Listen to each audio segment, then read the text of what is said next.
So if you're struggling to hook up on bass, go get a standard 5-inch. You're watching Florida Man TV. Let's do this. What's up, guys? Welcome back to the channel. So back out here at Carrick Lake today, and as you can tell by the title of this video, I'm going to show you the baits that I use the most to just slay the bass. Now, last time I was out here, caught 8 of them, all dinks, but hey, 8 fish is 8 fish, right? Lost 2. So I'm going to go through it here and then we're going to get launched out. But these are the easiest baits for me to use, and this is at least in North Florida. I don't know about your area, but without further ado, let's get into what I use to just guarantee that I'm going to hook up. So first off, guys, I have a lot of baits for bass fishing. I've gone through and tried them all. Well, not all, you know, but I've tried a lot. So these 6 here are kind of the ones I use the most, and I'll go through here my favorites. So at the bottom of the list here is going to be some of your zoom worms. I've had better luck with zoom worms when I first started getting into this bass fishing thing here as a beginner, and the colors that seem to work on a bright sunny day, the watermelon seed trick worm seemed to work pretty good. You know, the old standby green pumpkin. Now this is a Magnum speed worm here. He's got a big tail on him and he's really thick. This is what I caught my PB on. Big old bass. Didn't have a scale at the time, so don't know the weight, but big. Show you a picture of it. All right, moving up the scale to some of my favorites here. When the bite is hard or it's cloudy and overcast like it is today, and a little spotty rain on and off here, what I like to do is run a June bug red trick worm. Now I have June bug red and a lizard as well, but I love this June bug red here. Let's take a look at it. So the June bug red trick worm here, he's got some red flake in it, a little bit of like green and blue flake. It just works, right? You can hook it up weightless is how I normally throw it, or I can rig it up Texas style, or I can throw it on a Wacky Rig, and they seem to like that because it's a really thin worm, so it gets a lot of action on a Wacky Rig as well. Let me back up here. I took these out of the package just to show you. This is the watermelon seed worm, your standard worm, right? Just kind of black flake in there and a light green kind of clearish color, and then your green pumpkin is just a dirty old brown worm essentially. Continuing on up my favorite lists here, we move into the Gary Yamamoto baits. I just recently started using Gary Yamamoto baits, and I bought a ton of them, and I tell you what, they are superior in my opinion to anything else that I have used. I really like them, and the fish do too. So starting off here with the cowboy, this is a black and blue cowboy, right? These baits just have a heck of an action on them, little swim tail and stuff. This black and blue color, they call it bruised shin, right?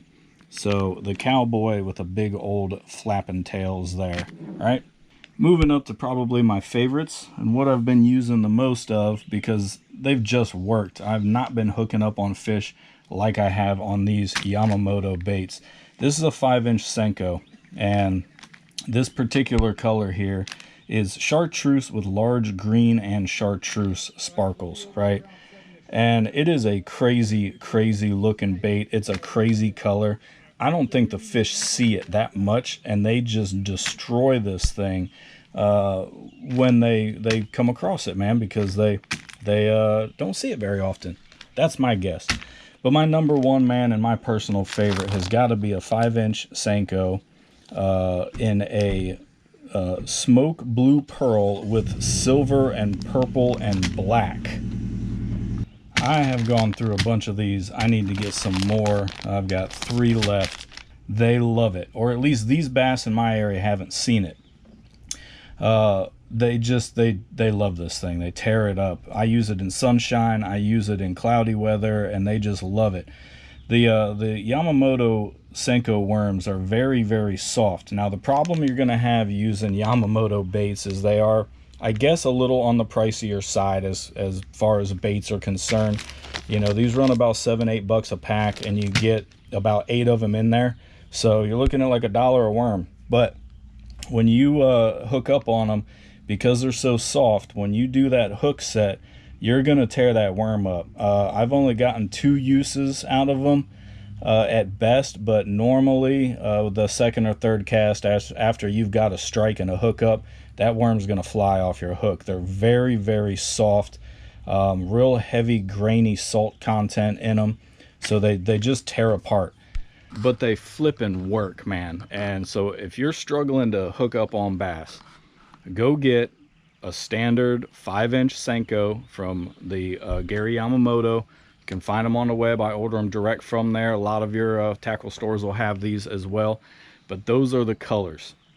And that's what I use the most. Now, a couple of other things that I do use every once in a while is I do like a jig.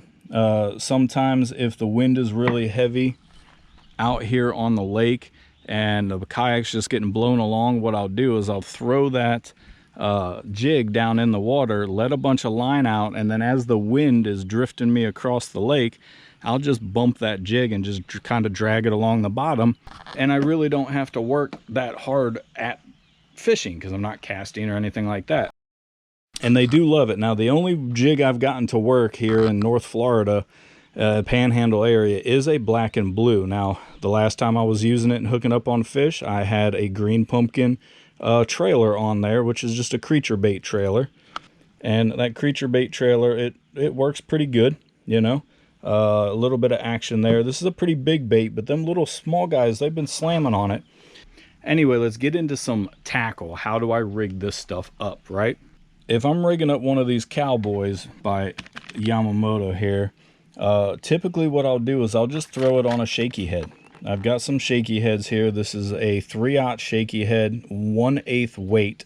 And I'll throw it on there and just kind of run him like that. The other thing I'll do is I'll throw it on a weightless Texas rig hook or a standard offset hook here. I'll get into the hooks in a second.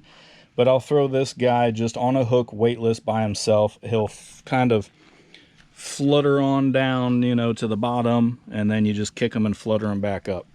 And the bass really seem to like that weightless presentation, right? I think they don't see it very often. Everybody's throwing swim baits and swim jigs and flukes and things like that. And I just think maybe the way I'm presenting it consistently when I come out might be what they like or why they're hitting it. Now on hooks, I'm pretty much brand loyal on hooks. Not that I won't buy something else. I mean, you can see I've got some eagle claws over here, and that's fine. But I like the Yamamoto hooks. The Yamamoto hooks just don't let me down. Now I typically go with an offset straight shank, right? A lot of people use an EWG, the extra wide gap. I've got a crap ton of them, and I've tried them. The EWG with a big curve in it, this extra wide gap hook, I lose fish on it. Now, maybe because my fish are too small, they can't eat the whole EWG hook, and that could be a reason why. But I have better hookup rate with a just straight shank worm, or offset shank, I'm sorry. It's not really a straight shank. It's an offset shank, but no EWG, just a standard worm hook, right? This is a 3/0. It's what I typically fish with, is a 3/0. I think it works on a decent sized bass, and it also works on small guys. They can get it in their mouth. If I'm throwing a Wacky Rig, VMC weedless Wacky Rig, I like these guys because they got the little weed guard on them right there. I'm not going to really show you how to rig these up. Maybe when I'm on the water you'll see how they're rigged up, or I'll show you how I have it rigged up before I cast it. But let's get out there and try and hook some fish up. And the goal for today is to catch a fish on every single one of these baits. Now I don't know if I have enough time. It's about 1:30 and you know, it's overcast, but I was having good success in a spot up the lake there. I'm going back there today, and I'm gonna see if we can catch 1, 2, 3, 4, 5, 6, 7 fish. 7 fish is the goal, one on each kind of bait, right? So let's go catch some fish. Hey guys, thanks for watching here to the end. If you think it's a little clickbaity, it did say in the title part 1. So part 2 is going to be coming up tomorrow. So if you're watching this on the day it gets released, tomorrow, click back onto the channel and we'll have part 2 with all the fishing action proving that these lures work. We'll see you on part 2.